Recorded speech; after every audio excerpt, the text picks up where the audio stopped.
I would like to talk about one such bit of mischief by the famous architect, whose life was constant work, suffering, struggle against others, and intense thought.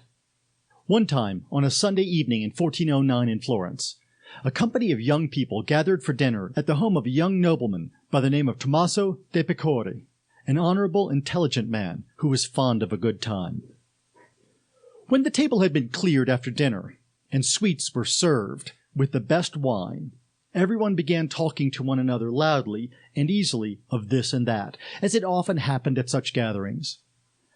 One of the guests said, "Please explain to me why this oddball Manetto Amanatini refused to come here tonight and could not be convinced at any cost." Manetto Amanatini was known as an excellent woodworking artist, a creator of wooden inlays. His shop, or bottega as they were called in Florence, was in the San Giovanni Square.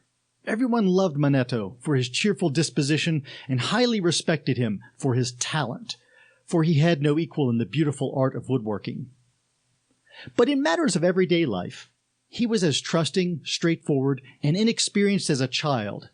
He was deceived and mocked, which did nothing to spoil his kindly cheerfulness. Manetto Amanatini was a good man, known as Maypole to his circle of friends for his awkwardness and great height. 28 years of age, enormous, broad-shouldered, clear-eyed, with a constantly absent-minded smile, and the hairy, calloused hands of a woodworker, constantly stained with varnish and glue, which produced delicate, heavenly faces of cherubs, grinning, audacious faces of satyrs, of polished cypress and oak. Maypole was an incurable oddball. Despite his usual gregariousness, he was often overcome by sudden whims or fits of black melancholy, when he spoke to no one, bristled at his best friends like a wolf, snapped when asked what the matter was, and could not be pulled into a friendly gathering by any means. Eventually, the ridiculous fit passed on its own, and Maypole returned to his friends as kindly and carefree as ever. Much to the company's great sadness and vexation, since they all considered him a pleasant and courteous member of their circle, one of these fits came upon the woodworker on the very Sunday evening when they came to supper at Sir Tommaso de' Pecore's splendid palazzo. "We cannot let this matter rest," exclaimed one of the guests, who'd had a few drinks, and slammed his fist on the table. "We must teach Maypole a lesson." "Maybe he has work to do," another one protested. "I heard Duchess of Mantua had ordered her wedding trunk from him." "Nonsense.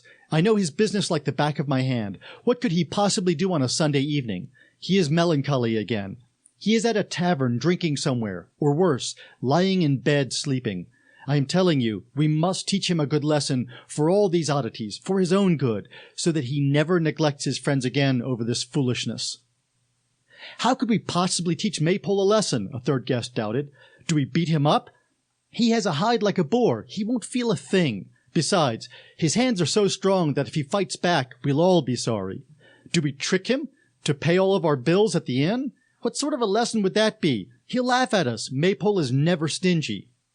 The next one to speak up in this merry circle was Maypole's friend and admirer, Filippo Sire di Brunelleschi, the great architect of Santa Maria del Fiore. His face was as stern as ever, almost gloomy, his gaze cold, but there was a cunning, vitriolic smile on his thin, clean-shaven lips.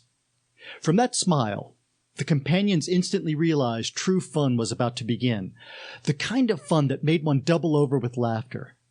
The youngest guests, particularly eager for any mischief, brightened up, even as everyone went quiet and still, and waited reverently for the speaker to continue.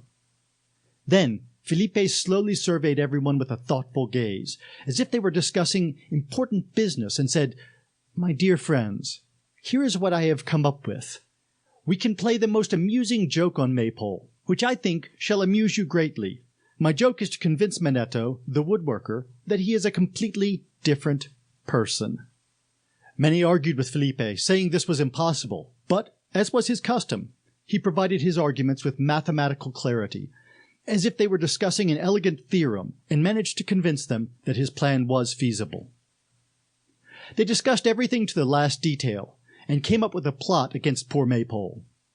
This plot could be carried out all the more easily, since everyone in Florence, up from a barefoot street urchin sending paper boats down creeks, seemed to be in a kind of constant, silent agreement with one another, and prepared to help each other out to make fun of a trusting man. And there wasn't a stern constable or rotund merchant, aged over his account,